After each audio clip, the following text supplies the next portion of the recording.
Boa noite, senhoras e senhores. Bem-vindos a mais uma live da coluna Jogos de Guerra.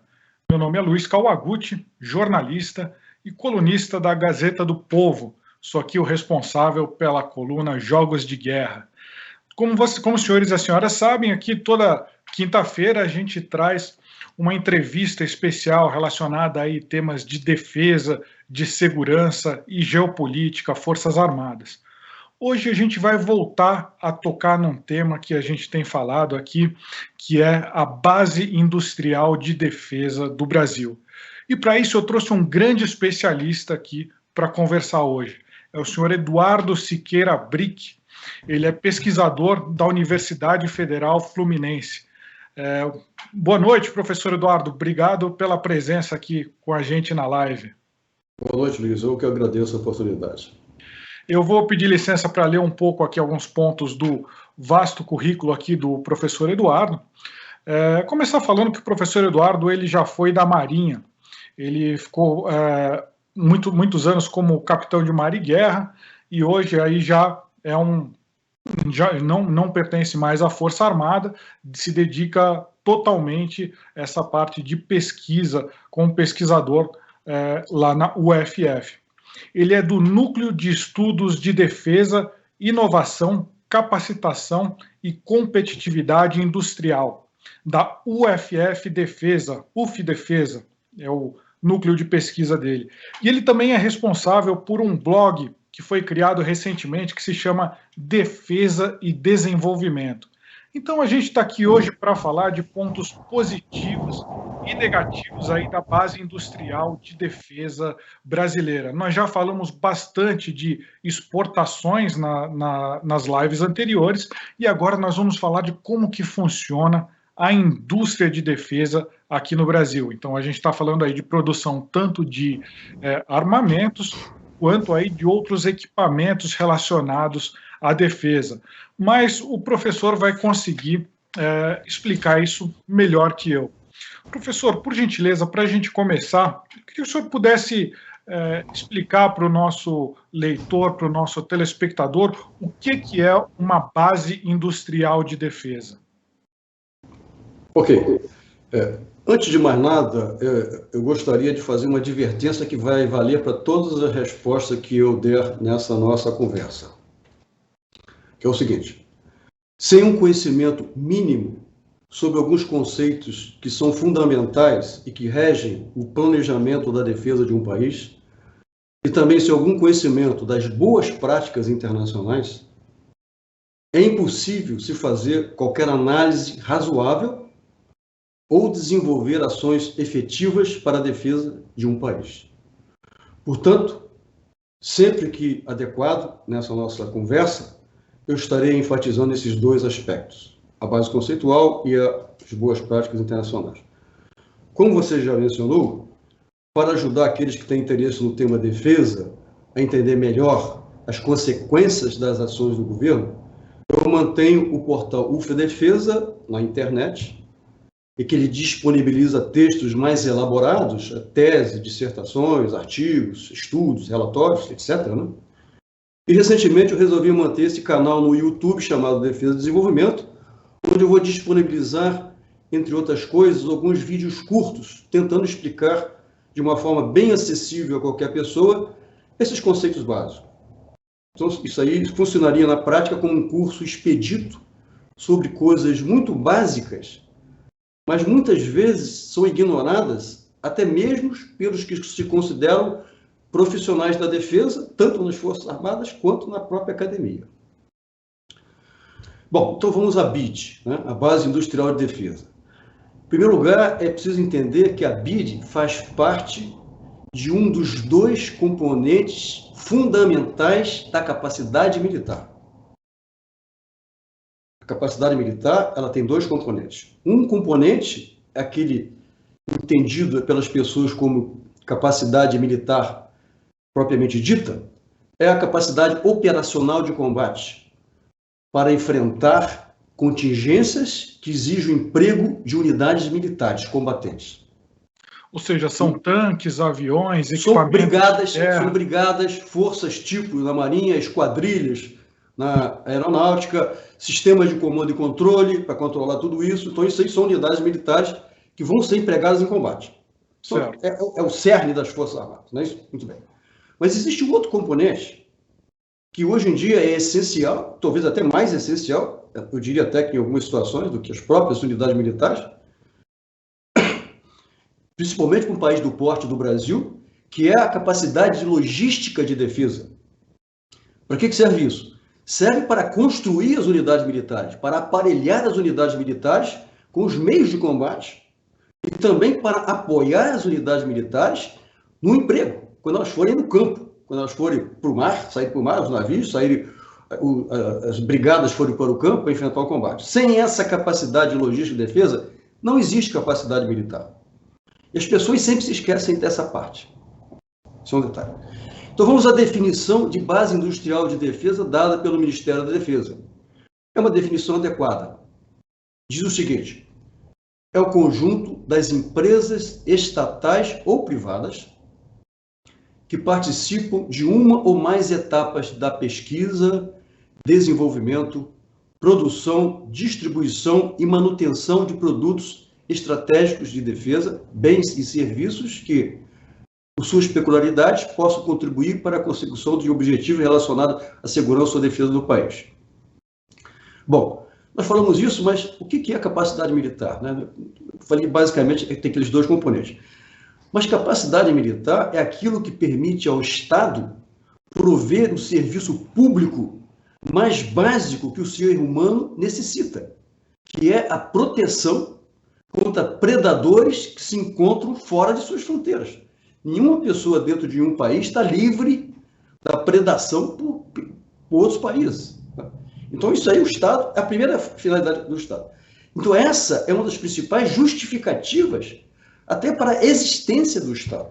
O Estado foi criado, em primeiro lugar, com essa justificativa.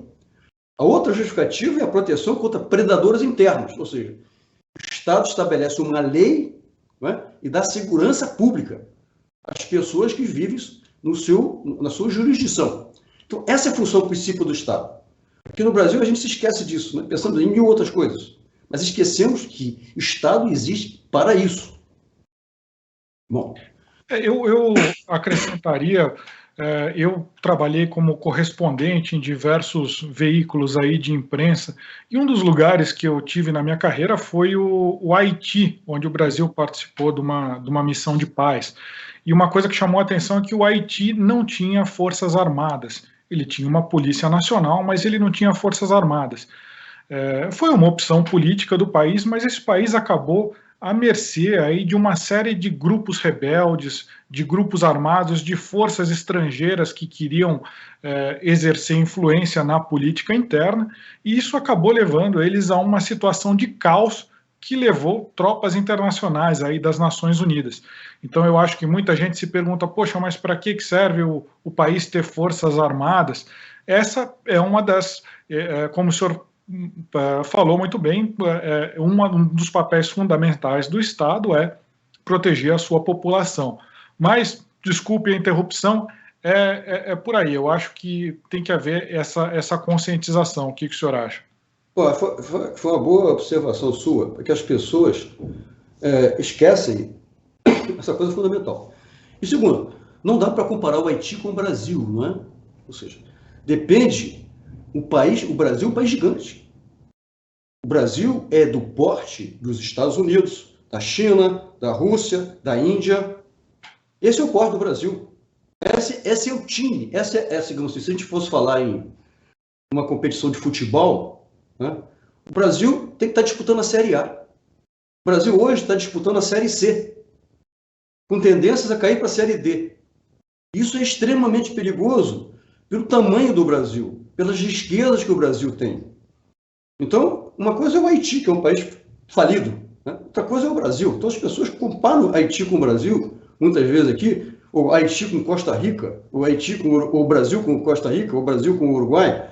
Isso é uma comparação completamente sem sentido. A Costa Rica e o Haiti não tem como garantir a sua soberania contra nenhum outro país que queira tomar a soberania deles. Eles não têm capacidade, não têm poder potencial para isso. Mas o Brasil tem. O Brasil só não tem capacidade militar por opção própria, por decisão própria, por decisão política. Não porque não tenha capacidade. Isso nós vamos comentar depois. Só fazendo a ressalva a questão das capacidades militares aí, em algumas entrevistas que a gente tem feito aí com o Ministério da Defesa, eles estão com uma série de programas aí para modernização e capacitação de forças, eles têm acordos de treinamento, mas enfim, nós vamos esmiuçar esses temas mais para frente. Mas voltando aí à base industrial de defesa, professor, por que a gente pode, qual que é a diferença da gente produzir os nossos aparelhos de defesa aqui no Brasil ou a gente comprar do exterior? O senhor pode explicar para o nosso telespectador? Eu vou chegar nesse ponto, mas deixa só continuar uma linha de raciocínio aqui, porque, como eu falei, sem ter uma base conceitual, eu não consigo chegar na explicação de uma coisa prática, certo? Eu tenho que ter uma base para me orientar, tem que ter alguma fundamentação. Senão eu vou estar falando aqui axiologia, né? Ou seja, eu acho isso, eu acho aquilo. Não. Eu tenho que dizer a você qual é a base conceitual que é universalmente aceita, que todos os países sérios levam em consideração para tomar as decisões. Perfeito. Sem ter essa base conceitual, a gente se perde nos meandros dos detalhes. Isso é ruim. Então, vamos lá. A prestação desse serviço, né, é que justifica o desenvolvimento e a sustentação dos instrumentos de defesa que irão prover a capacidade militar. Então, modernamente, os estados do porte do Brasil, eles mantêm 2 instrumentos de defesa, que são sistemas teleológicos. Sistema teleológico é aquele que possui uma finalidade, né? Que tem características muito distintas. Eles têm finalidades e características muito distintas. São 2 instrumentos de defesa, né? As Forças Armadas e a base logística de defesa. As Forças Armadas provêm uma capacidade operacional de combate e a base logística de defesa provê uma capacidade de logística de defesa. Mas eles são diferentes em tudo. Eles são diferentes no objeto da atividade que cada um desenvolve. Veja bem, as Forças Armadas envolvem atividade de combate. Não é isso? Combater depende do inimigo. A base logística de defesa está atuando no setor produtivo, nas universidades, nas indústrias, completamente diferente. Então, o ambiente em que atua é completamente diferente.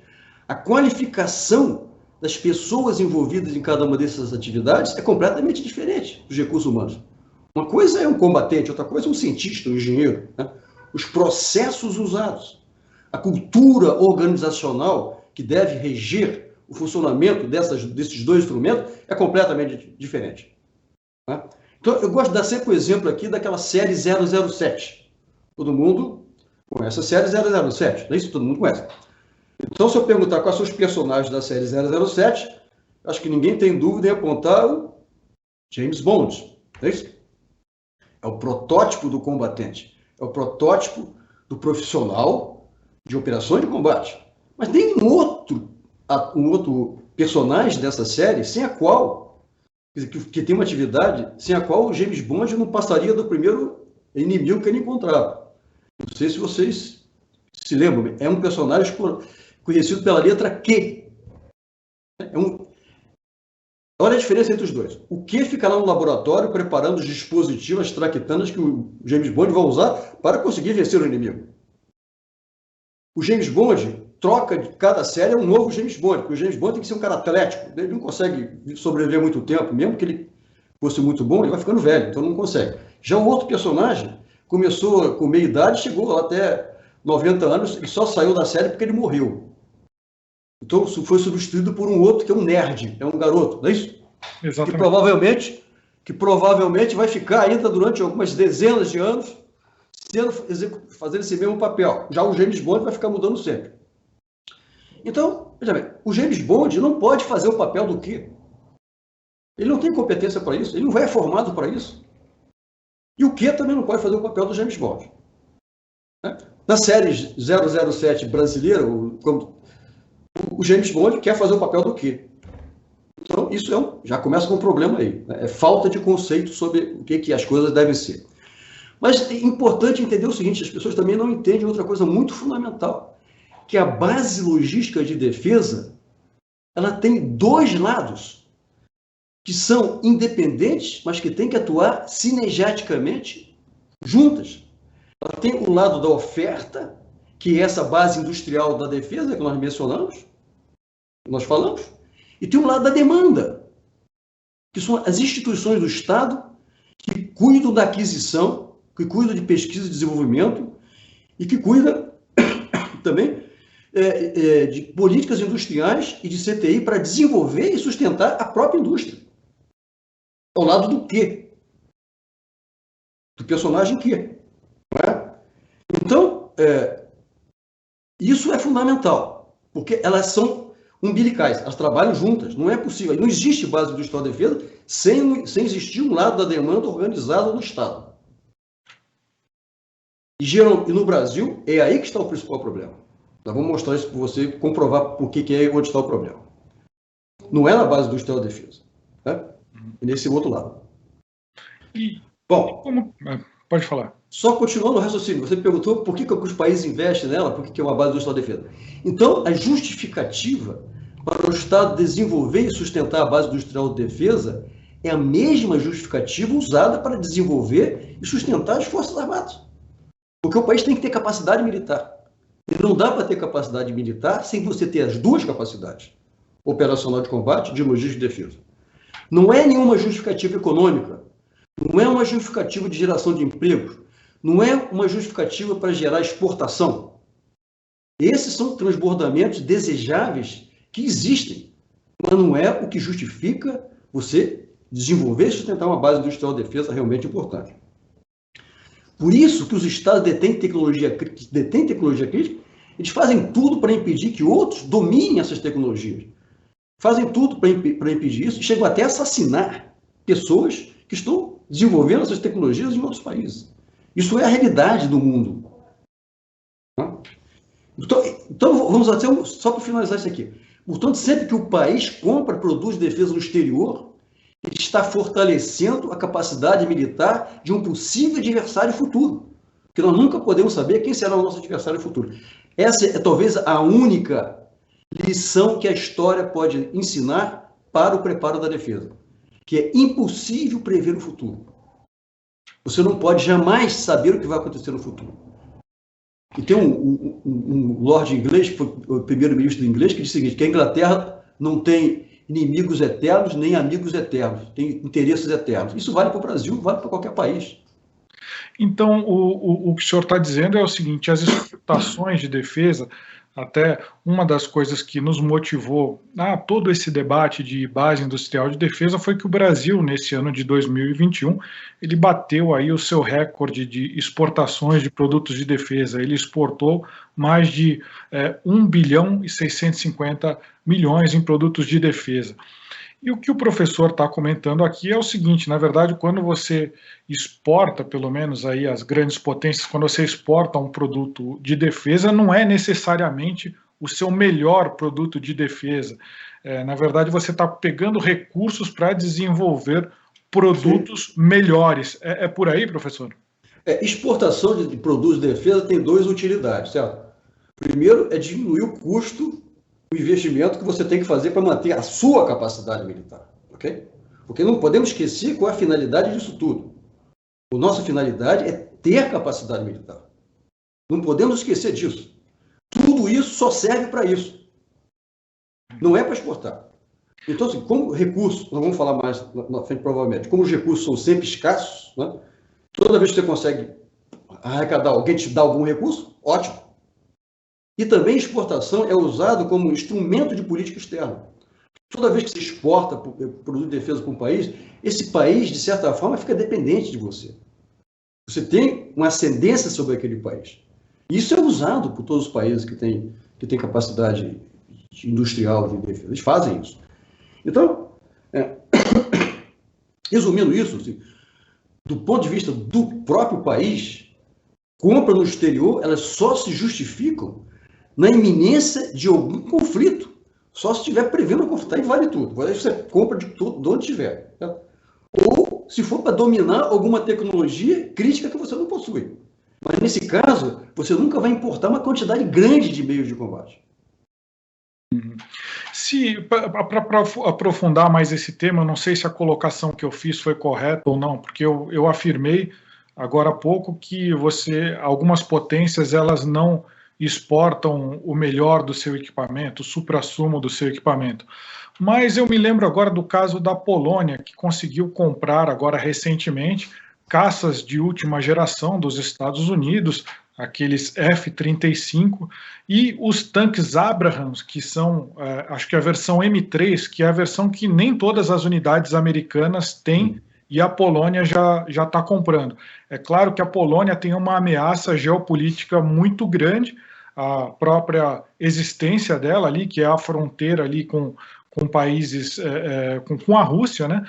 E eles têm medo de acontecer o que aconteceu na Segunda Guerra, que é ficar sozinho, não receber a proteção que, por exemplo, a Inglaterra havia prometido. Então ela está se armando, ela está vendendo até ações de guerra nesse momento para os seus ações de defesa, me desculpem, para a sua população, para conseguir melhorar a sua capacidade militar. Então tem alguns casos em que o país também exporta o que ele tem de bom também, professor, ou não? Não, você está dando um exemplo aí que eu comprovo aquilo que eu falei, né? Os Estados Unidos exportam o F-35, que foi construído com uma associação com muitos países, é um projeto multinacional que eles administram, certo?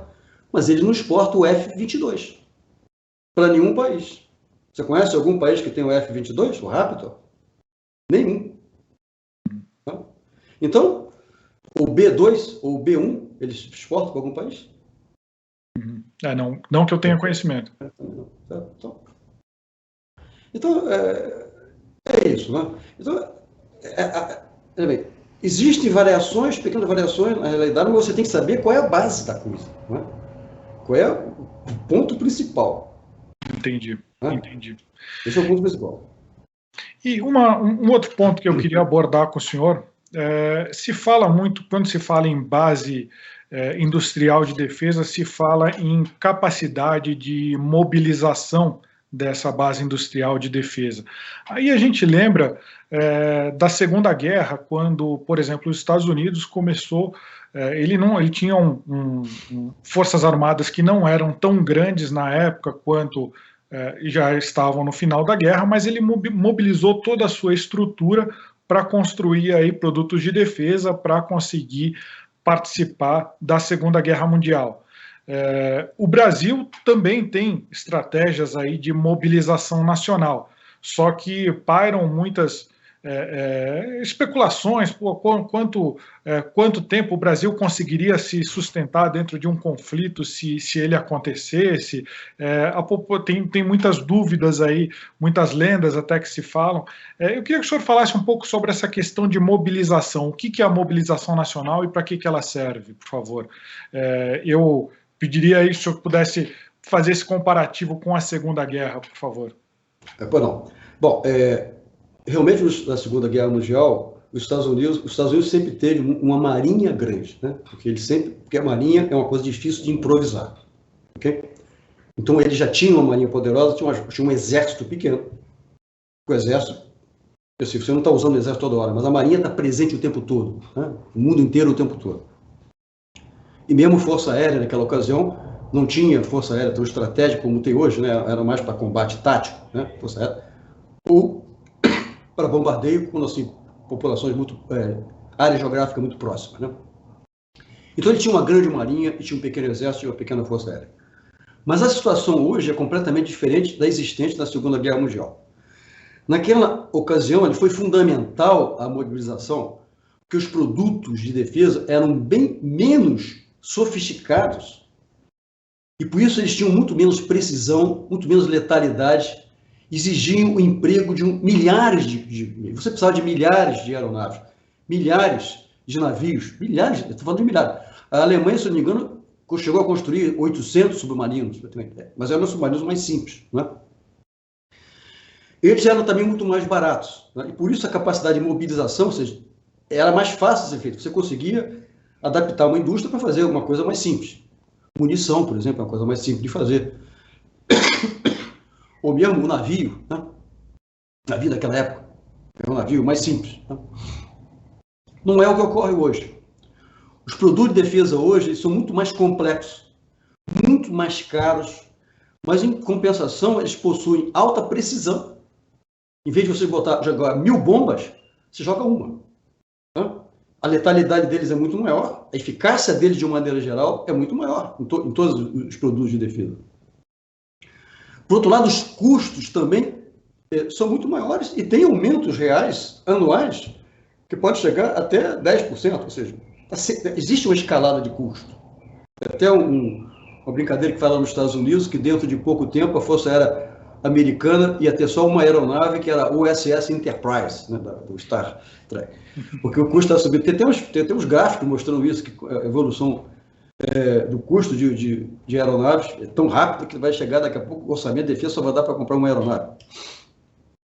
Essas características, então, requerem uma quantidade muito menor de meios e também muito mais difícil você mobilizar para construir construir um F-35, construir um F-22, um B-1, um submarino nuclear no Brasil, um Gripen. Não dá para mobilizar para fazer isso. Desculpa interromper o senhor, a gente falou um pouco antes, deixei passar, mas pediria que o senhor explicasse. O F-35 e o F-22, os dois são aeronaves de caça muito avançadas, mas sim, o F-22 tem segredos aí de invisibilidade que o F-35 não tem, é mais ou menos por aí, né, professor? Eu não sei quais são os segredos do F-22, mas eu sei que os Estados Unidos não deixam... E olha só, eu vou dar um exemplo assim interessante. Eu fiz o meu doutorado, quando eu estava na Marinha, na Universidade Americana da Marinha Americana, chamada US Naval Postgraduate School, ok? Então eu estava estudando lá engenharia eletrônica, telecomunicações, radares, essas coisas. Tinha um laboratório lá que tinha um radar, que era um radar que tinha, mostrando esse exemplo, tinha no porta-aviões Minas Gerais, mas tinha um componente do radar que não tinha no nosso radar aqui. Eu era proibido de entrar nessa sala. Só para você ter uma ideia. O radar, eles venderam para o Brasil, estava no porta-aviões de Minas Gerais, um radar de busca aérea, ok? Que não tinha um componente que fazia ele funcionar muito melhor do que aquele componente. Eu não podia ter acesso àquela área, eu não podia mexer naquele radar. Só para exemplificar isso aí com coisa concreta, porque é experiência vivida por mim. Né? Mas então, voltando à mobilização, você mencionou aí, o Brasil, infelizmente, está se preparando para a Segunda Guerra Mundial. Tá? Está gastando muita energia em tentar manter um sistema que, em grande parte, está obsoleto. Isso aí está mantendo uma estrutura obsoleta. Porque falta conceito, falta entendimento do que é a guerra moderna, falta entendimento disso. Porque não se discute isso. Só se segue aquelas coisas tradicionais e vai sempre repetindo a mesma coisa. Isso aí, infelizmente, é a realidade. Não se discute claramente as coisas. Não se questiona, não se avalia, não se mede, não se faz as coisas. Fica só muito no discurso, nas coisas genéricas. E o problema está sempre no detalhe. Só fazer uma ressalva, a gente está discutindo aqui falhas na indústria de defesa brasileira, mas lembrar que a indústria de defesa ela tem um componente privado, ela tem um componente estatal, ela não é algo específico de um governo, deste governo, sim, ou só dos governos anteriores, e fazendo o contraponto aqui ao que o professor levantou, a estratégia de defesa já desenvolvida não de agora, mas de alguns anos, que pelo menos que se diz aí para a população civil, que é de conhecimento público, é que o Brasil ele adquire armamentos e capacidades aí de defesa não para vencer uma potência, por exemplo, do nível da OTAN, mas sim tornar uma eventual invasão ou um eventual ataque ao Brasil tão caro que essa potência não tem interesse em fazer isso. Então, por isso, ele compra uma série de equipamentos, aí, entre eles blindados, submarinos, aviões, que a ideia seria dissuadir um país mais poderoso de tentar atacar o Brasil. E se ele estiver falando aí de um outro país, de uma capacidade militar parecida com a do Brasil, aí seria um confronto de igual para igual. E lembrando que não temos um inimigo definido, como, por exemplo, os Estados Unidos faz a sua lista e anualmente atualiza a sua lista de inimigos. O Brasil não tem inimigos imediatos. Então, nós estamos falando aqui conceitualmente. Não existe um país da OTAN que queira invadir o Brasil, mas fiz esse comentário em relação a como a indústria de defesa, como o Ministério da Defesa vem se comportando. Mas passo de novo a palavra ao professor para tocar nesses pontos, por favor. Os astecas e os incas também não tinham inimigos assim que pudessem ameaçá-los imediatamente, né? E também é o seguinte, a grande capacidade militar da França não impediu que a Alemanha invadisse, impediu. Ou a capacidade militar que a União Soviética tinha, esse tipo de capacidade que nós estamos falando, convencional, nunca impediu nenhum país de invadir o outro. A capacidade que o Iraque tinha, que era muito grande, até maior do que provavelmente maior que o Brasil desenvolveu, impediu os Estados Unidos invadir o Iraque, quando foi interesse dele fazer isso, não impediu. Então isso é uma ilusão, né? Dizer que 1.500 guaranis ou 36 gripes vai dissuadir alguma potência de fazer o que ela acha que deve fazer aqui no Brasil, isso é uma ilusão, né? Isso aí não corresponde ao que a história ensina. Quem quiser enfiar a cabeça dentro da areia, que nem um avestruz, e ficar achando que o mundo é diferente, tudo bem, cada um faz aquilo que desejar. Mas não é isso que a história ensina, né? Eu acho melhor a gente prestar atenção no que a história ensina e se preocupar com isso. E a lição que a história ensina é essa: você tem que se preocupar sempre com o inimigo mais forte, com a ameaça mais forte. Não adianta você se preparar para a ameaça mais fraca. Porque se a ameaça mais forte acontecer, como é que você fica? Não é? E se for uma ameaça mais fraca, não precisamos gastar tanto dinheiro, né? Podemos dividir o orçamento de defesa por 10 para combater as Farc ou para contrabando, esse tipo de coisa, né? As ameaças do Brasil, nenhum país daqui do redor do Brasil tem capacidade de fazer nada contra o Brasil. A diferença de potencial do Brasil para eles é gigantesca.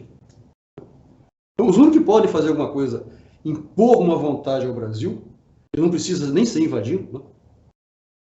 É uma potência. Então, o Brasil tem que olhar para esses. Olhar para outros é ignorar a realidade. Bom, então, de novo, o Brasil, queira ou não queira, ele está disputando a Série A. Ele pode ser o lanterna da Série A. Se ele se abstrair de ter capacidade militar, vai ser sempre o lanterninha da Série A. Ou, não tem jeito. O tamanho dele é esse. Ele não tem como escapar do seu destino. A não ser que a gente abdique do nosso destino. É a única possibilidade. Mas vamos lá. Então, eu mencionei isso, né, da situação de mobilização. Infelizmente, nós estamos... de novo, seguinte, só queria reforçar isso que você falou, tá? O Brasil, há 80 anos, não mudou a maneira de fazer as coisas na defesa. É sempre, na base, é sempre a mesma forma.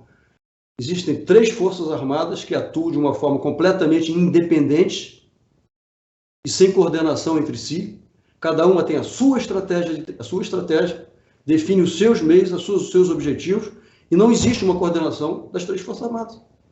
É essa a maneira que o Brasil funciona. Cada uma tem a sua base industrial de defesa, cuida da sua base industrial de defesa. Não é a base industrial de defesa do país, é a do Exército, é a da Marinha e a da Aeronáutica. Elas não se interconectam.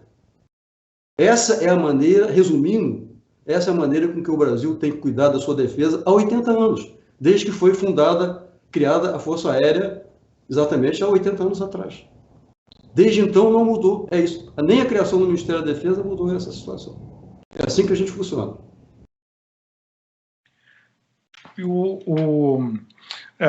Hoje, fazendo também uma outra visão sobre esse ponto, atualmente o Ministério da Defesa, ele de fato, ele primeiro foi criado aí, administrado por civis, hoje ele é administrado por um militar, o general Braga Neto, e ele possui estruturas aí de coordenação aí que coordenam quais são os investimentos em cada tipo de tecnologia. De fato, como o professor falou, cada força tem aí o seu instituto, o seu órgão para investir em pesquisa e desenvolvimento. Mas existe um órgão central no Ministério da Defesa que está lá incumbido de direcionar para onde que vai essa pesquisa e desenvolvimento. Mas não é algo desse governo. Então, por exemplo, quando você compra um avião, quando você compra um submarino, não é uma coisa que geralmente se resolve num governo só. É uma coisa que vem de governos anteriores e o governo que chega tem que adaptar aí o que já está sendo feito e dar uma diretriz aí da sua administração. Também digo que as Forças Armadas aí são órgãos de Estado e elas têm participação nisso, mas obviamente há uma influência aí de cada governo que vai tentar levar para o lado que acha mais conveniente aí a política de defesa. Durante o governo do presidente Jair Bolsonaro, aí aumentaram os investimentos no Ministério da Defesa. Mas, professor, por favor, o senhor estava falando da mobilização e dessa descentralização aí de como se faz pesquisa em desenvolvimento, como que se faz compra. O senhor pode falar mais um pouco sobre isso? Basicamente é isso que eu tinha falado. Quer dizer, acho que eu estava comentando o que você disse, que essa situação, essas críticas que se fazem, não são ao atual governo. É óbvio que não. O que eu estou dizendo é assim, independe do governo. Porque essa estrutura aí, ela é imune à interferência do governo. Nenhum governo que passou mudou isso. Nem o governo Fernando Henrique, quando criou o Ministério da Defesa, não mudou essa situação. O que nós temos no Brasil são 3 Forças Armadas que funcionam como se fossem 3 ministérios. Essa que é a realidade. Eram ministérios e continuam funcionando dessa forma. Elas são independentes, elas fazem cada uma faz o seu planejamento. Não existe um órgão algum acima que define, dê uma diretriz, dê uma orientação. Isso falta no Brasil. Tá? Então não é problema desse governo. E isso é um pouco também por quê? Porque as pessoas não entendem como é que as coisas funcionam. Falta conceito. Se falta conceito, você não tem como analisar nada. Uhum. E falta também olhar para como é que os outros países fazem. As boas práticas internacionais. Não existe, que eu conheça, nenhum país do mundo que tenha uma estrutura como a nossa. Ora, nós somos os únicos certos? Feito nessa área de base industrial de defesa. Eu citaria, por exemplo, um exemplo nos Estados Unidos. Os Estados Unidos tem uma empresa privada de defesa, que é aquela Lockheed Martin, que faz aviões de caça, que faz mísseis, e que ela recebe grandes subsídios do governo. Ela chegou a um ponto de ser tão grande em que já se entendeu que quando um banco de grande porte quebra, ele derruba toda a economia. Já vimos isso aí em crises econômicas. Mas alguns analistas dizem que uma empresa como a Lockheed Martin ela não poderia quebrar porque desestruturaria aí o sistema de defesa americano. Então é uma empresa americana de defesa que não pode quebrar. O senhor pode traçar um paralelo entre o que se faz no exterior e o que se faz no Brasil, por favor? Sim. De novo aqui, assim, não dá para discutir esse assunto sem dar uma base conceitual. Okay? Então vamos conceituar o que é uma empresa estratégica de defesa. Porque o Ministério da Defesa fala, empresa estratégica de defesa, temos aqui empresa estratégica de defesa e tudo mais, e com isso nós estamos resolvendo o problema da defesa do Brasil. Vamos lá. De novo, o problema de conceito. O critério que vem sendo adotado pelo Ministério da Defesa é um critério meramente voltado para permitir que empresas nacionais, nativas, recebam benefícios fiscais do regime especial tributário de indústria e defesa, o famoso RITID. Tá? Esse é o critério. Ele é completamente equivocado e inadequado. Porque na prática, em vez de contribuir para o fortalecimento da base de logística de defesa nacional, ele acaba enfraquecendo. Você vai dizer, isso é contraditório. Se eu estou aumentando o número de empresas de estratégia de defesa, eu estou prejudicando a defesa? Tá. Eu vou explicar por quê. Porque não adianta na retórica, nós temos que ver na prática o que vai acontecer quando você faz alguma coisa. Tá? Então, vou começar do início. Tá? Resumidamente, a gente pode reduzir todo o problema de planejamento da defesa, as decisões de alto nível, sobre alocações do orçamento de defesa para desenvolver aqueles 2 componentes de capacidade militar. Operacional de combate, de logística e defesa. Bem, Não pode se desenvolver só um, só operacional de combate. Tem que desenvolver operacional de combate e de logística e defesa. Portanto, você tem que desenvolver a base industrial de defesa. Isso vem do orçamento de defesa. Ou seja, eu preciso, então, esses trade-offs, soluções de compromisso entre alocação de dinheiro para desenvolver os dois instrumentos de defesa. Portanto, o orçamento de defesa é o grande limitador. Em tempo de paz, ele é sempre muito reduzido. Em tempo de guerra, não existe essa limitação. Nós vimos agora com o caso da Covid-19. Estoura o orçamento, bota lá, não importa, tá? Tem problema, vamos resolver, depois a gente vê. Exatamente assim na defesa. Se tem iminência de conflito ou guerra, o orçamento de defesa vai para triplica, quadruplica, vai ser feito isso mesmo, porque tem que ser feito mesmo. Porque aquilo é coisa temporária, é uma crise que você tem que resolver e vai precisar para jogar dinheiro ali, não tem jeito. Mas em paz, que é o período que nós vivemos há 80 anos, não é isso. O orçamento de defesa compete com outras coisas que a sociedade quer. Muito bem. Ora, qualquer tecnologia ou produto, em tese, ele pode ser usado para defesa. Qualquer coisa, praticamente coisa. Então, alimentos, remédios, até objeto de hotelaria, lençóis, cama, uniformes, sapatos, tudo isso pode ser usado para defesa, certo? Mas alguns produtos de defesa são essenciais e estratégicos. Estou falando aqui de aeronaves de combate, submarinos, carro de combate, mísseis, sistema de comando e controle. Esses são essenciais. Sem isso, você não tem capacidade militar. E eles sofrem severos controles por parte daqueles outros países, como nós já mencionamos.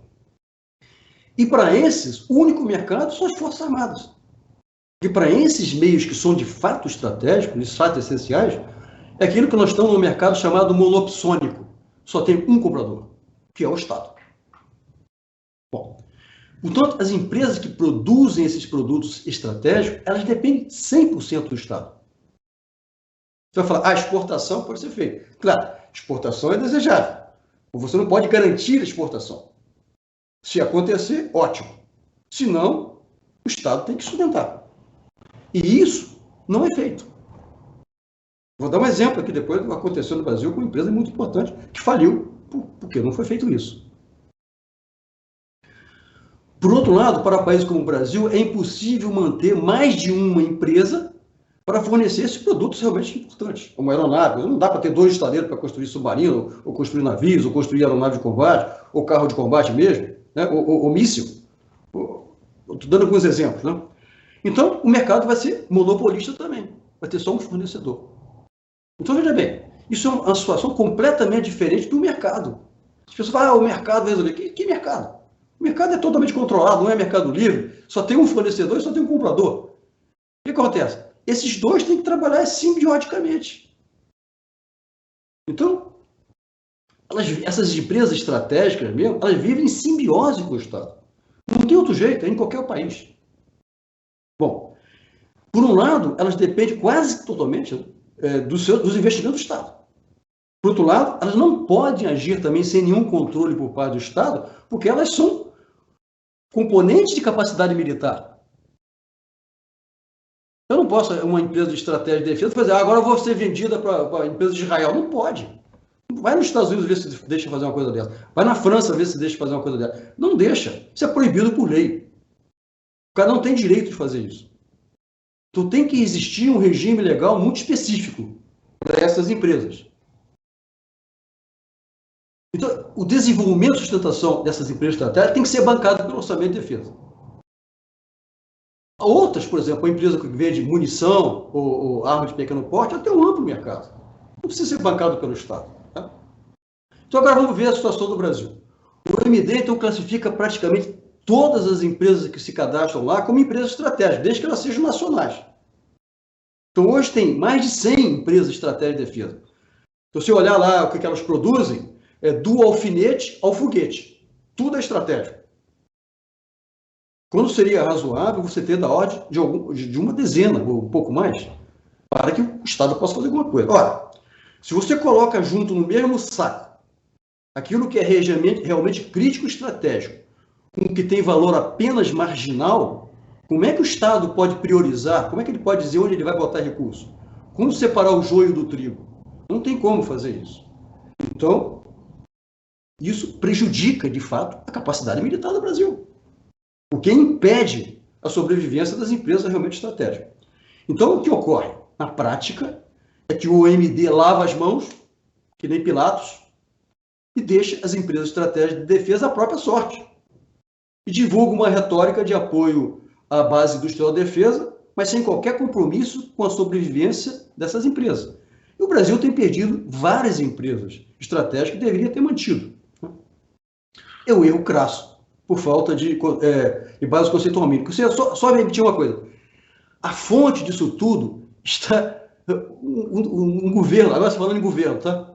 Um governo que causou um grande mal ao Brasil, na área de soberania e independência do Brasil, na área de defesa, foi o governo Fernando Henrique Cardoso. Porque ele foi no governo dele que ele revogou o artigo 171 da Constituição, que permitia ao Estado privilegiar empresas tipo estratégica de defesa. O que foi feito agora, com essa lei aí que criou o RETID, é um remendo. Na realidade, foi feito. Que fez outras coisas, né? Aderiu ao Tratado de Não Proliferação Nuclear, ou seja, que impede que o Brasil, desarmou o Brasil, impede que o Brasil tenha, de fato, uma capacidade de dissuasão. Não existe capacidade de dissuasão no mundo cheio de países com armas nucleares se você não tem arma nuclear. Você vai acreditar que os outros não vão nunca querer impor a vontade deles a vocês. Vai enfiar a cabeça dentro da areia e fingir que não tem ninguém, o inimigo do lado de fora. Que é isso que nós fazemos. Em algum momento, o Brasil vai ter que acordar para isso. E vai ter que pensar nisso, se vale a pena ou se não vale a pena. Ela não pode ignorar a realidade do mundo. Só fazer um comentário. O governo Fernando Henrique Cardoso, até a diplomacia do governo Fernando Henrique Cardoso, acreditava que o caminho da diplomacia aí era o soft power. Ele acreditava que o Brasil não precisa ter armas nucleares, e não só o governo Fernando Henrique Cardoso, mas uma grande parcela da população acredita que esse tipo de dissuasão ele não é necessário, porque, em tese, poderia levar o Brasil para entrar numa corrida armamentista nuclear, que poderia aí, entrando numa guerra com emprego de armas nucleares, poderia matar aí uma grande parte da população. E muitos governos, muitas linhas políticas acreditam que esse não é o caminho é da negociação, tanto que durante o governo Fernando Henrique Cardoso, a diplomacia se destacou aí usando essa bandeira aí da não difusão, da não proliferação de armas nucleares. Ou seja, é uma linha de pensamento que... a mesma linha de pensamento da Ucrânia, por exemplo, quando ela abdicou de armas nucleares, né? Foi a mesma linha de pensamento da Ucrânia. Ela tinha armas nucleares. Ela abandonou a arma nuclear. O que aconteceu? Pouco tempo atrás? Ela foi invadida. Perdeu o território. É isso? Perdeu o território para a Rússia. Quem quiser acreditar nisso, que acredite. Mas não é o que a história ensina. Tem gente que acredita em Papai Noel ou outra coisa. Bem, pode acreditar em qualquer coisa, mas não é o que a história ensina. Não existe... Veja bem, dissuasão é justamente para você impedir que o outro faça alguma coisa contra você. Você tem que ter uma capacidade tão destrutiva que o outro vai pensar 10 vezes antes de fazer isso. Mas não é com carro de combate, com gripe, com um submarino, com 4 fragatas que você vai conseguir fazer isso. Isso é irrisório. Isso não dá capacidade. Isso não dá capacidade de dissuasão nenhuma contra um país que tem alguma capacidade militar. O senhor havia falado sobre empresas estratégicas, sem citar nomes dessas empresas, mas o que essas empresas deveriam produzir? Que tipo de equipamentos de defesa essas empresas que mereceriam investimento, que tipo de equipamentos elas deveriam produzir? Olha, muitas coisas pode ser considerada como empresa estratégica de defesa. Eu acho que não vale a pena a gente ficar discutindo aqui detalhe disso, tá? Porque, assim, se você não tem... Primeira coisa é aceitar que empresa estratégica de defesa não é uma empresa que tem controlada por brasileiros, que tem que ter facilidade fiscal. Isso não é empresa estratégica de defesa, tá? A partir daí, a empresa estratégica de defesa é aquela que é essencial para você ter uma capacidade operacional de combate capaz de enfrentar ameaças fortes. Isso que é uma empresa de estratégia de defesa. Isso vai ser definido, claro, com muitas discussões entre as Forças Armadas, o Ministério da Defesa, é uma longa discussão. Sabe? Então, tudo que eu falar aqui vai ser astrologia. A gente pode dar alguma ideia, um submarino nuclear, o Brasil precisa ter mísseis, pô. Todos os exércitos marinhos lá usam mísseis, cara, usa radar, usa sonar, tudo isso é fundamental. Então, eu posso aqui falar essas coisas aqui, né? Mas tudo vai estar condicionado. E você, para alcançar isso é uma escada que você vai subindo. Isso é uma outra coisa que eu queria mencionar aqui. O preparo da defesa, o preparo de capacidade militar, é uma atividade que leva décadas. Ela não é uma atividade que um governo só possa resolver. O emprego de capacidade militar ocorre durante um governo. Porque é uma coisa que demora um ano, 2 meses, 2 anos, 3 anos, é uma coisa normalmente rápida, né? Não tem. As guerras longas são raras hoje em dia. Então, mas já o preparo não. O preparo leva 30 anos, 40 anos. Então, isso tem que haver um consenso em todas as forças políticas do país e perseguir isso durante 30, 40 anos. E aí tem que decidir o que é estratégico. Você mencionou você mencionou antes também aí aquela ideia de que alguns países, você comparou que alguns países não deixam grandes empresas quebrar, né? Citou o caso da Lockheed Martin e tudo mais, comparou com bancos gigantes, né? Então, basicamente é o seguinte, países sérios, eles não descuidam da sua defesa. Eles não deixam as suas empresas estratégicas de defesa quebrar, porque eles sabem que elas são até mais importantes que as unidades militares. A comparação que você fez com grandes bancos não é muito feliz, tá? Você tem comparação com a capacidade militar. E ninguém nunca viu países grandes, a não ser o Brasil, se desarmarem unilateralmente.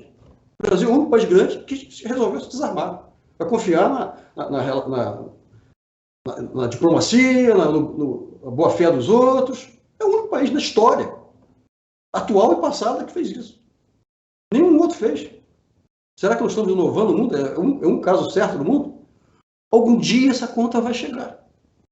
E a conta vai ser perda de soberania, vai ser perda de independência ou desmembramento do país, perda de território. Isso já aconteceu com vários países. E o Brasil corre o risco de sofrer isso sim. Porque nós temos uma enorme pressão sobre a Amazônia, querem determinar o que o Brasil pode fazer com a Amazônia, e o Brasil não tem força para dizer, não, vai ter que fazer o que os outros resolverem que a gente tem que fazer. Então, existe sim um problema. Né? Então, vamos dar um exemplo. Eu queria dar um exemplo agora concreto, que é o caso da Ingesa. Todo mundo conhece a Ingesa. A Ingesa foi extremamente bem sucedida na década de 70, 80, né, 90. Grande parte dos carros de combate que o Exército possui, os próprios fuzileiros navais possuem, foram concebidos e desenvolvidos pela Ingesa. Ela fez aquele Osório, né? Chegou a ganhar uma competição contra o Abrams, o americano lá, né? Acabou não ganhando o contrato. Ela faliu porque o Exército, o MD, não quis investir algumas dezenas de milhões de dólares. Ela poderia ter sobrevivido com algumas poucas dezenas de milhões de dólares. O Exército não comprou um Osório, não era o melhor tanque do mundo? Por que não comprou o Osório? Não comprou. Ela faliu.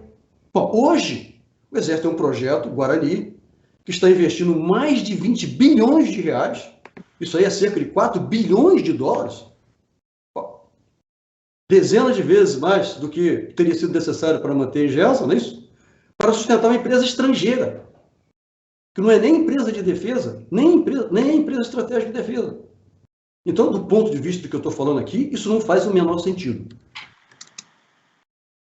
Isso é uma crítica, de fato, né? Baseada nesse conceito e na experiência de outros países. O que acontece? Toda vez que o Exército ou a Marinha querem comprar um carro de combate ou um navio de guerra, eles começam tudo do zero. Vai procurar encontrar atrás de uma empresa capaz de fabricar. Isso acontece há décadas, na realidade. Porque nós não temos uma empresa estratégica de defesa para suprir aquilo que é mais fundamental dessas forças. O Exército não vive sem carro de combate, não vive sem mísseis, não vive sem canhões. A Marinha não vive sem navios. Não vive sem mísseis, não vive sem radares, sonares, ela precisa disso. E nós não temos nenhuma empresa que faz isso no Brasil. Quanto dinheiro nós já gastamos com tanta coisa? Portanto, eu acho isso assim, muito erro estratégico grande que o Brasil fez ao longo dos 80 anos. Né? Isso não é desse governo, isso está assim há 8 décadas. E como que o senhor vê o modelo ideal? Seria uma empresa estatal? Seria uma empresa privada? E se o senhor pudesse avaliar aí a Embraer é um caso interessante? Sim. Bom, primeiro que a gente não pode generalizar, né? São muitas situações diferentes e dentro de cada situação diferente, cada caso é um caso, ok?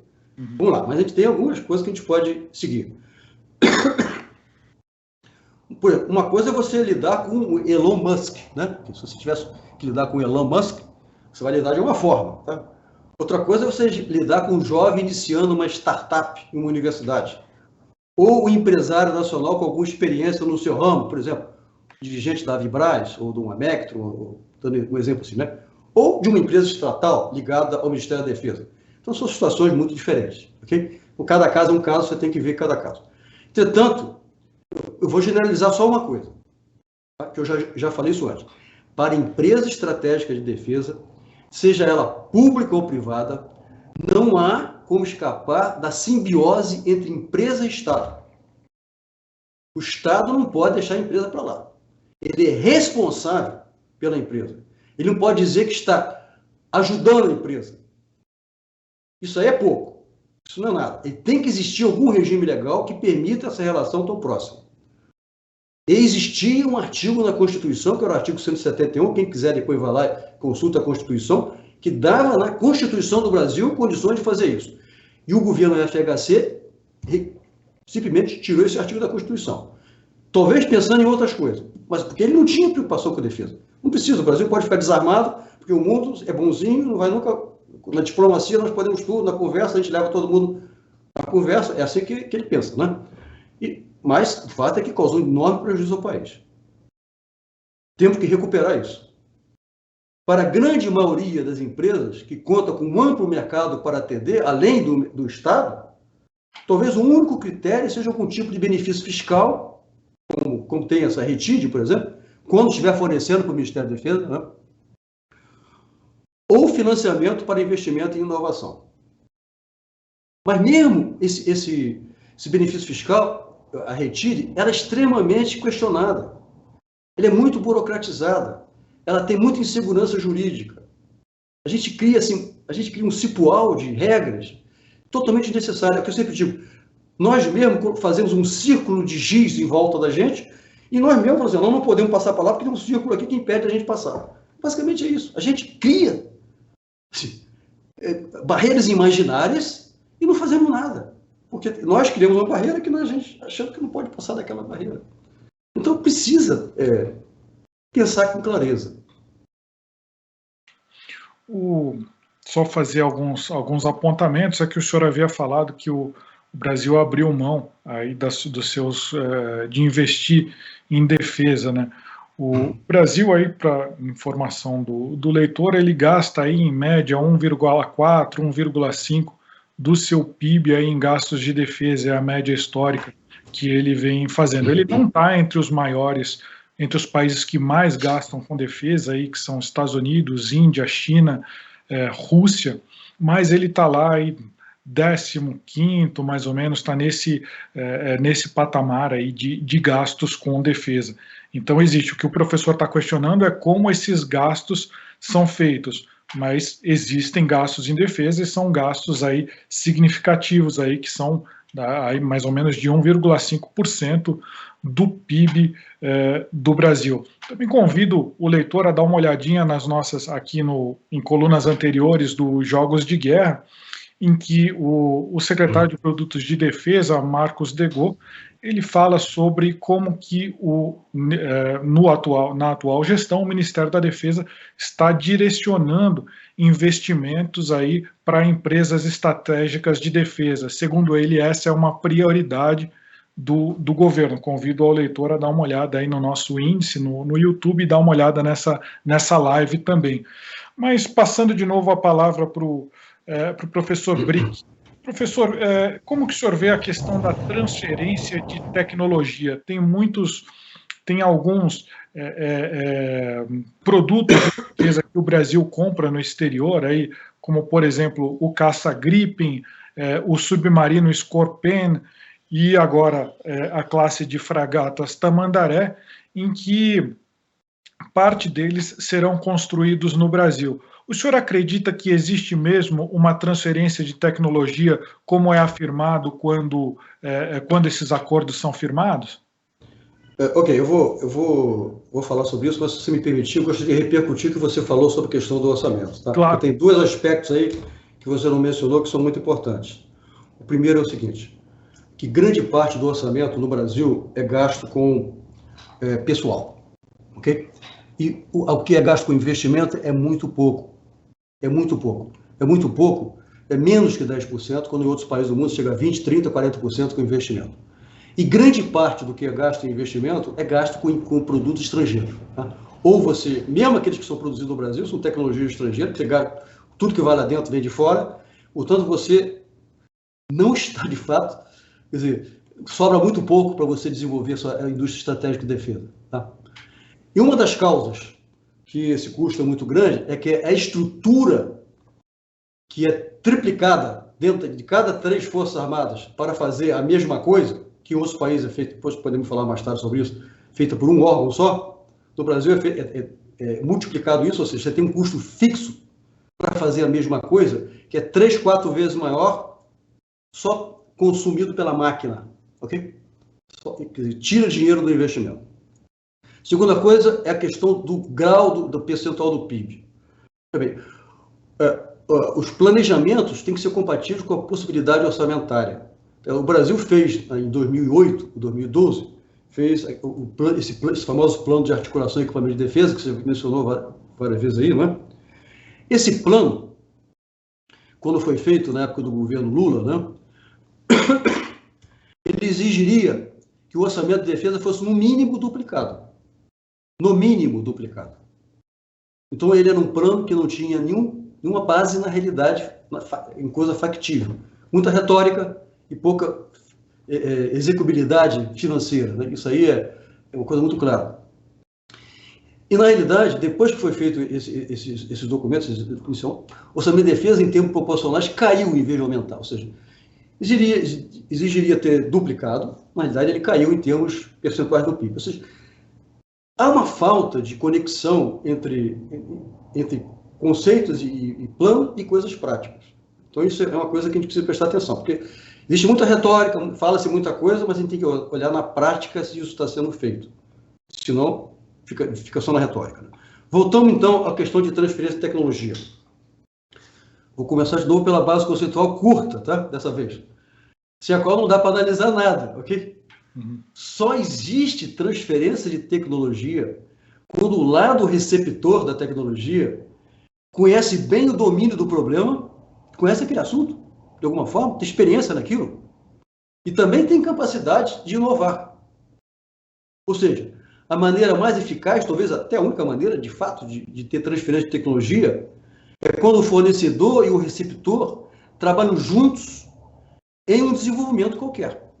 Foi o caso, por exemplo, do AMX na Embraer, ela desenvolveu junto. Né? Foi o ADART, que a MEC desenvolveu junto com a África do Sul, e o MANSUP, que é o míssil superfície-superfície, que a Avibraz desenvolveu marinha, que ela desenvolveu com a empresa que fabricava o Exocet. Aí aconteceu transferência de tecnologia efetiva. Eu vou dar um exemplo aqui que eu acho bastante esclarecedor, de um amigo meu, chamado Roberto Nikolski, que foi o cara que produziu aquele trem que levita lá no fundão, no FRJ.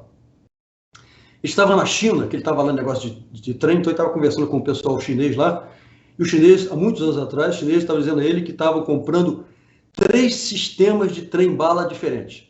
Iam fazer trechos de 100 quilômetros desses de trem-bala. Ele falou assim, mas puxa, você vai comprar 3 sistemas de trem-bala diferentes, vai fazer trechos de 100 quilômetros, você vai misturar essas tecnologias todas, vai ficar uma confusão isso aí. Assim, não. Nós estamos comprando esses 3 trechos para a gente aprender a fazer. Né? Hoje, a China tem mais de 8 mil quilômetros de trem-bala, né? E tem indústria própria de trem-bala. É assim que a gente faz, que a gente transfere tecnologia. Não tem outro jeito. Bom, então vamos agora pegar o caso da Embraer, né? A Embraer, ela tem uma efetiva capacidade de recepção. Ela já comprovou isso inúmeras vezes. O próprio Chavante, que foi anterior ao AMX, né? Depois o AMX. Então, o Chavante é um caça. O Chavante é um avião de bombardeio, se não me engano, mas é o primeiro avião a jato que a Embraer montou. Veja bem, existe uma escada que você tem que subir de capacitação. A Embraer sabia o caminho, que eu chamo roadmap, né? O caminho, o mapa do caminho. Você tem que ir galgando determinados degraus em capacidade. Então, tem sentido você fazer uma coisa como essa, montar um bombardeio simples, que era o Chavante, para você aprender a trabalhar com jato, por exemplo. Você nunca tinha trabalhado com motor a jato. Faz sentido. Depois você vai participar do projeto OMX. Aí você pode projetar o RB, RJ, aqui o 135, aí toda a família de jato tem Embraer. Mas é um caminho longo, demora 3 décadas, 4 décadas. Isso faz sentido. Então, a Embraer, porque a FAB faz isso bem feito. A FAB, desde o início, tem essa visão. Teve assim, os percalços, dependendo de quem era o comandante da FAB, tal, mas mantiveram esse caminho, né? Funciona muito bem.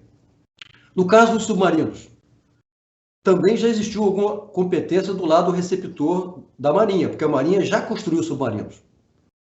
E também é a única responsável pela parte de propulsão nuclear do submarino nuclear.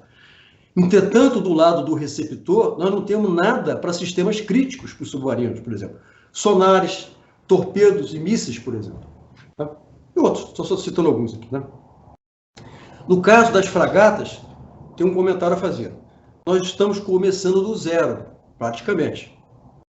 Existiu na Marinha um debate interno na Marinha, muitas pessoas brigaram dentro da Marinha para que a Engeprom fosse a empresa líder disso. Que a Engeprom porque são 10 bilhões de reais que a Marinha tem na mão, dentro da Engeprom, para construir 4 fragatas. É muito dinheiro. Você podia usar esse dinheiro para quê? Agora vamos criar a nossa indústria de defesa, aqui, nosso estaleiro nacional. Não é isso? Então a ideia era usar o arsenal, usar toda essa estrutura da própria Engeprom, e aí contrata lá a TICE, contrata o projeto lá, contrata a tecnologia, faz isso, mas a gente administra a coisa e constrói a nossa indústria aqui. Tá? Isso é até estatal, no caso. Mas o comando da Marinha não quis arriscar. Contratou a TICE, que é uma empresa alemã, que tinha acabado de ter um projeto rejeitado lá pelo governo alemão, pelo Ministério da Defesa alemão. Portanto, é boa a empresa, tudo bem, mas tem fracasso. Okay? E, junto com a Embraer, pegou um estaleiro lá em Santa Catarina, não é isso? E está fazendo. O que vai sair disso? Eu não sei, não é? O professor está se referindo a um contrato fechado durante o governo Bolsonaro de 9,1 bilhões, aí, envolvendo de fato a Thyssen alemã, para a construção de 4 fragatas, para a renovação da frota de fragatas aqui do Brasil. Elas devem ser construídas aí a partir de 2024 no estaleiro em Santa Catarina, em parceria com 2 empresas brasileiras. O dinheiro não foi dado para a Thyssen, o dinheiro foi dado, na realidade, o dinheiro foi usado para capitalizar a Engeprom, que é uma empresa da Marinha, né? Uma empresa estatal da Marinha, né? Então foi capitalizada a empresa. Isso aí eu achei uma solução muito boa até. Tá? Se você pensar bem, existe uma comparação com o que foi feito no governo Dilma, quando ela capitalizou o BNDES com 500 bilhões de reais. É isso? E até naquela ocasião surgiu até aquela ideia do programa Pro Defesa e tal, Pro Defesa não, Inova Defesa, da qual eu fui consultor daquele programa, e tem uma história aí que eu não vou contar aqui agora, mas serve para um outro evento se você quiser, que foi um fracasso, né? Por falta de quê? Falta de conhecimento mínimo sobre o que é indústria de defesa, eles não sabiam, não quiseram aceitar e fracassaram completamente. Né? Mas, enfim, foi a mesma coisa. Isso acho que até é uma solução boa, na realidade. Né? Mas faz assim, tem dinheiro na mão, poderia ter feito isso, a Marinha preferiu entregar na mão da empresa estrangeira. Okay? Botou a Embraer junto. Pode ser que a Embraer aí se transforme numa Saab brasileira. A Saab, ela hoje em dia assumiu a construção de submarinos lá na Suécia. Né? Mas existe o risco aí de ficar só uma única grande empresa na área de defesa, isso tem certos riscos também. Está abrindo muito o leque, né? Está fazendo aeronave, está fazendo agora mísseis, radares, agora está fazendo navios de superfície. Tenho certas dúvidas a respeito disso. Mas, em relação então, à transferência de tecnologia, eu não sei como que isso vai acontecer, porque quem está recebendo isso? Quem é o lado receptor? A Embraer? A Embraer não tem experiência de construção naval. Zero. Vai aprender do zero? Faz sentido isso? Já, se fosse a GEPROM, usando a experiência do Arsenal de Marinha do Rio de Janeiro, pegando o acervo do Arsenal de Marinha, talvez pudesse ter isso. Tá? Então, esses são os comentários que eu faço em relação à transferência de tecnologia. Professor, a gente está caminhando para o final da nossa live. Eu queria pedir ao senhor que fizesse considerações aí, tanto negativas quanto positivas, dos aspectos aí da nossa base industrial de defesa. O senhor já falou aí sobre vários pontos, sobre a questão de planejamento, mas se o senhor pudesse falar também sobre aspectos positivos e futuro, visão de futuro, como que o senhor acha que deveria ser investido os recursos que nós possuímos para pesquisa e desenvolvimento, para investimento em base industrial de defesa? Ok.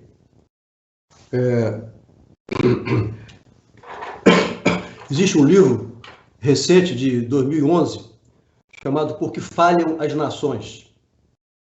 Um livro muito interessante que ele comprova assim com casos concretos ao longo da história, usando assim países diferentes, em várias épocas da história e áreas geográficas diferentes, África, América do Sul, América do Norte, Europa, tudo, que o que define o sucesso ou insucesso de um país, né, são as instituições. Tá? Então, tudo depende das instituições. Grande parte depende das instituições. Se você não tem instituições adequadas, nada funciona. Você vai ficar patinando e não vai para frente. Então, eu vou tentar responder a primeira pergunta, que é: quais pontos negativos eu vejo na indústria de defesa brasileira? Bom, eu não posso falar de lados negativos da indústria de defesa brasileira, porque na situação atual, o grande ponto negativo não está na indústria. Está na baixa capacidade de gestão da demanda por parte do Estado. Esse é o problema raiz. Esse é o grande problema. Em grande parte causada pelo desconhecimento de conceitos básicos, que eu tenho mencionado aqui, né? E também em alguma teimosia, né, em ignorar as boas práticas internacionais. Ora, ninguém no âmbito do Ministério da Defesa das Forças Armadas brasileiras tem qualquer experiência de combate. Nos Estados Unidos, que tem grande experiência de combate, o governo americano, o Ministério da Defesa, não aceita a opinião só dos oficiais combatentes deles lá que tem essa experiência de combate. Eles têm toda uma instituição, todo um processo para decidir as coisas. Mas a gente se considera os únicos certos do mundo. Né? Bom, em todos os países relevantes, vou falar especificamente qual é o problema. Tá? Em todos os países relevantes, existe um órgão único, normalmente subordinado diretamente ao ministro da Defesa, e em alguns casos até a presidente da República, como é o caso da Turquia. A Turquia, até 2018, isso era subordinado ao ministro da Defesa. O Erdogan assumiu a direção desse órgão, o que é estratégico. Sem isso, ele não tem capacidade militar. De um órgão responsável pelas aquisições e desenvolvimento de tecnologias e produtos de defesa, e também para a concepção e implementação de políticas industriais para desenvolver e sustentar essa base logística de defesa, essa base industrial de defesa. Como é que está no Brasil? No Brasil, essa mesma atividade, que nos outros países do mundo está num órgão, está dividida em 3 ministérios. 3 ministérios. Ministério da Defesa, MCTI com a FINEP atua nisso, Ministério da Economia com o BNDES, e no Ministério da Defesa está distribuído entre 3 Forças Armadas, que, como eu já disse, atuam de forma completamente independente, estanque, não se comunicam e não se coordenam, como se pertencesse a países diferentes. Então, na realidade, nós temos aqui 6 entes, né, distintos do Estado que cuidam desse assunto. Então, você tem ideia da quantidade de autoridades de altíssimo nível envolvidas com isso? São 18 autoridades de nível oficial general 4 estrelas. Civis ou militares, mas grande parte oficiais generais 4 estrelas mesmo. Né? Enquanto nos demais países existe uma única pessoa responsável. Ora, a nossa estrutura, ela destoa completamente das boas práticas internacionais. Ela é disfuncional, porque é impossível coordenar tantas autoridades de nível tão alto. Quem conhece o perfil de generais 4 estrelas, e não só no Brasil, estou falando de uma maneira geral, no mundo inteiro, é a mais alta autoridade militar que um país pode ter, sabe do que eu estou falando. Cada autoridade militar de alto nível é uma ilha, ele tem muita independência. Né? Não se submete, não se coordena dificilmente com outros. Né? Também essa estrutura é extremamente ineficiente, porque ela é muito redundante. Isso ocasiona um custo fixo de manutenção dessa estrutura que é muitas vezes maior do que seria lógico e necessário para fazer a mesma coisa. Portanto, isso é uma coisa que não tem nenhum sentido. Essa estrutura, então, é o maior obstáculo a que o Brasil desenvolva e sustente a capacidade militar que o seu porte exige. Tanto pelo custo dessa estrutura, que subtrai recursos preciosos para investimento, nós vimos que o percentual de investimento é baixo, grande parte em pessoal, e grande parte gasto em manutenção de uma estrutura redundante, que bate cabeça entre si. Né? Quanto pela ineficácia intrínseca de uma estrutura dessa. Porque não dá para coordenar uma coisa se você tem 10 autoridades agindo em cima daquilo, mandando naquilo. Né? Então, isso aí é que eu diria que seria o ponto negativo. Quer dizer, sem mudar isso, é difícil. Então, agora vamos falar do ponto positivo. Olha só, o ponto positivo é a enorme capacidade técnica de nossos profissionais, nossos engenheiros, nossos cientistas. Nós temos uma enorme capacidade técnica, sobejamente demonstrada sempre que tiver a oportunidade de trabalhar com um rumo bem definido e contando com os recursos financeiros necessários. O nosso problema está na gestão estratégica da defesa. Eu diria que esse é o nó górdio que tem que ser cortado. Porque é impossível desatar o nó górdio. Né? Se Alexandre Magno tivesse tentado desatar o nó górdio, né, nós não teríamos a civilização ocidental não teria prevalecido e nós teríamos a civilização oriental dominado o mundo, não é isso? E para isso precisa de quê? Precisa de um líder, precisa de um estadista. Quem fez isso na França? De Gaulle. Quem fez isso nos Estados Unidos foi o ministro da Defesa, McNamara. Cada país... No Brasil ainda não apareceu o Alexandre Magno que vai cortar esse nó górdio, né? Mas sem esse líder, não há solução para o problema de defesa do Brasil. Nós vamos ficar patinando, fazendo coisas muito aquém das nossas necessidades e muito aquém das nossas possibilidades. Nós podemos fazer muito mais, mas muito mais, com os recursos que a gente gasta em defesa. O senhor se refere à metáfora do nó górdio. Ele também pode ser interpretado como você adotar uma solução simples para um problema praticamente insolúvel, porque o comandante Alexandre ele tira a sua espada e corta o nó, em vez de tentar desatá-lo. É por aí, o senhor acha? É uma metáfora que eu usei. Para entender que seria uma solução... o senhor não está falando de uma solução autoritária, o senhor O Brasil é muito cheio de nós, né? Tem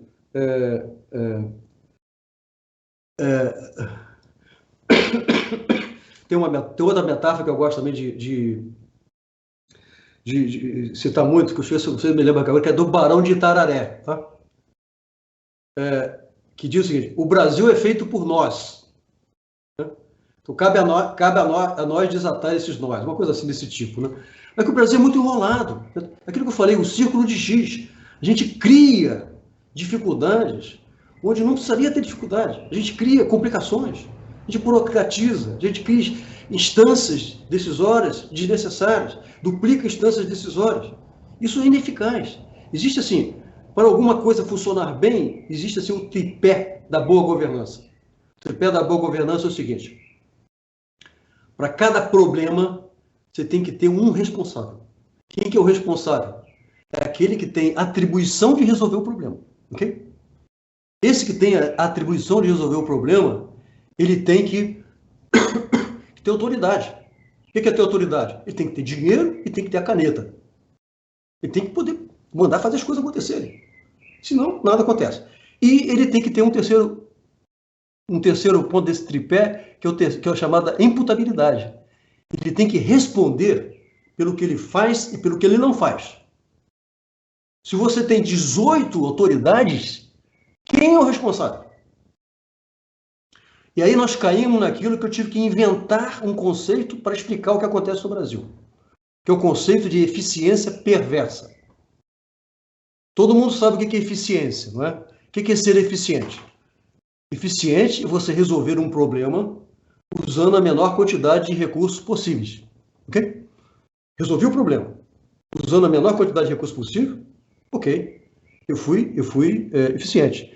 Eficiência não pode estar separada do conceito de eficácia, de resolução do problema. No Brasil, nós temos o conceito de eficiência, aplica-se genericamente o conceito de eficiência. Eu tenho que aplicar o conceito de eficiência perversa. O que significa isso? Eu tenho muitas autoridades responsáveis pelo problema, o recurso que poderia ser usado para resolver o problema é dispersado entre essas N autoridades, todas elas usam esse recurso da melhor maneira possível, gastam o recurso da melhor maneira possível, mas não resolve o problema. No final das contas, nós temos uma ponte que para no meio do rio, nós temos o satélite o foguete que não coloca o satélite em órbita, nós temos o míssil que o Bahia desenvolve, que não é usado pela Força Aérea, acaba tendo que comprar outro no exterior. Ou seja, o que acontece na prática? O recurso foi gasto, foi jogado fora. Esse é o drama do Brasil. Nós temos a síndrome da eficiência perversa. Nós estamos condenados a viver com eficiência perversa. E não é culpa das pessoas que atuam. Eles recebem, a situação é essa, as instituições são essas, cada um recebe o seu... tem que resolver algum problema, recebe um dinheiro que não dá para resolver o problema, então ele faz o melhor possível. Só que isso aí é um conceito que vale na guerra. Na guerra, isso vale. Na guerra, você luta com o que tiver na mão, joga pedra e tal. Mas não adianta você fazer isso se você tiver que colocar um homem na Lua, né? Ou fazer um submarino nuclear. Se você não tiver todos os recursos, se você não tiver o poder para usar os recursos, você não consegue fazer isso. Esse é o nosso drama. Agora também no final, existe todo um arcabouço burocrático, existe toda uma legislação que determina que a defesa funcione dessa forma. Não é porque uma Sim. força definiu que ela vai agir dessa forma e que tem Sim. tantos tomadores de decisão, não. Isso é uma coisa que se enraiza até na própria Constituição, a divisão das forças. Existe o Ministério da Defesa e as três forças, elas seguem uma legislação e eles atuam dentro desse arcabouço de leis em que é permitido. O que o professor está trazendo aqui seria uma solução que tornaria a base industrial de defesa mais eficiente. Mas a gente lembra que a gente vive dentro de um país democrático, que existem alguns freios e contrapesos e amarras aí que às vezes impedem que a decisão mais eficiente seja tomada. Eu acho que esse é um ponto de vista super válido na nossa discussão aqui nos Jogos de Guerra.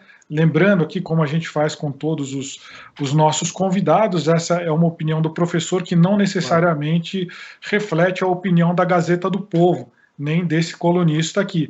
Mas eu fico muito interessado e agradeço demais, professor, por senhor trazer essas ideias aqui que nós não tínhamos debatido ainda aqui na coluna. Eu acho que isso é extremamente enriquecedor. E passo a palavra para o senhor fazer os seus comentários finais, aí a gente encerrar, porque a gente tem aqui esse limite aqui de 1h30, mais ou menos, aqui para a nossa live. Eu tenho que agradecer, né, o convite, a oportunidade de discutir isso, porque isso não é debatido, né, isso aí não é debatido praticamente em lugar nenhum. Né? Então, a oportunidade de trazer esse debate para a sociedade é importante. Eu, até pouco tempo atrás, eu assinava um jornal impresso, e já estava há muitos anos já meio descontente com o que eu ouvia, eu lia, não estava gostando, e acabei partindo para ser assinante da Gazeta do Povo. E eu, numa ocasião que o editor do jornal, alguém aí, pediu sugestões para para os assinantes, uma sugestão que eu dei foi de que criasse uma seção voltada para a defesa. Não sei se essa minha sugestão foi a que gerou a criação do seu espaço aqui na Gazeta do Povo, né? Mas eu aplaudo essa decisão, acho que é fundamental, é importante. A imprensa, de maneira geral, não dá atenção a isso, né?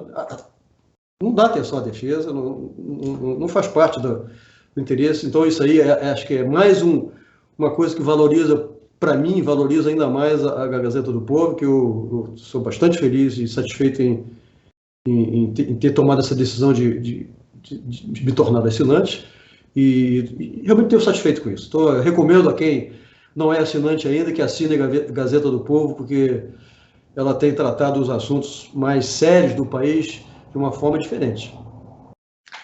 Nós que agradecemos, professor. A gente vai deixar disponível aqui para o nosso leitor, para o nosso telespectador, o endereço do seu canal no YouTube, e agradeço muito a sua presença. Convido para o senhor vir mais vezes aqui para debater indústria de defesa e outros temas, e queria agradecer principalmente aí a presença do nosso telespectador e do leitor da coluna Jogos de Guerra e da Gazeta do Povo. Uma boa noite a todos.